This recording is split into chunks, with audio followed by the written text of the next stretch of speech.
Habang nakapark ako, inaantay si Mrs. Marami nagtatanong, ano yung sikreto para happy life, magandang katawan? Basic lang yan. Kailangan consistent ka lang na maging consistent.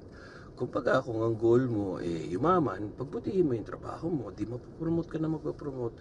Kung ang goal mo ay maging mabuting asawa, mabuting ama, di araw-araw ng buhay mo, pagbutihin mo yung pag-unawa, pagsilbi, pagmamahal, pagiging thoughtful sa misis mo at sa magiging anak mo. Mag-ipon ka para sa future niya, para may makain sila gabi-gabi, araw-araw, may pambayad sa school. Kung sa katawan mo naman, consistent ka lang, tatlo lang yan. Kumain ng masustansya, workout, pwedeng lift weights o cardio. Ano yung cardio? Pwedeng walking lamang, tsaka tulog. Mahalaga ang tulog. Ang importante rin pag natulog, magigising tayo. Kanya-kanya, iba kaya 4 hours, 6 hours, iba 10 hours, 12 hours. So, tama kayo, mali ako. I'm not your doctor. Do what works for you. Happy, healthy. I hope nasagot ko yung marami niyong katanungan. Ito, isa sa pinakamahalaga.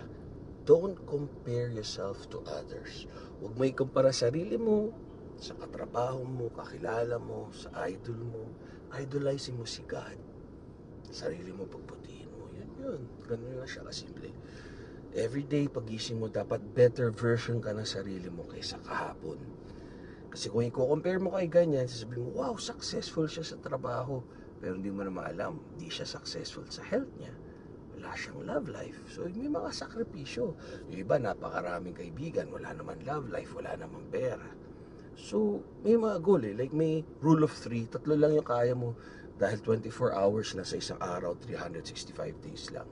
Ano unahin mo? Health mo, sarili mo, tas pamilya, tas pera, o pera, tapos kaibigan, tas inom, tas trabaho, education. So, tatlo lang talaga yung mabibigyan mo ng 100% attention at focus mo.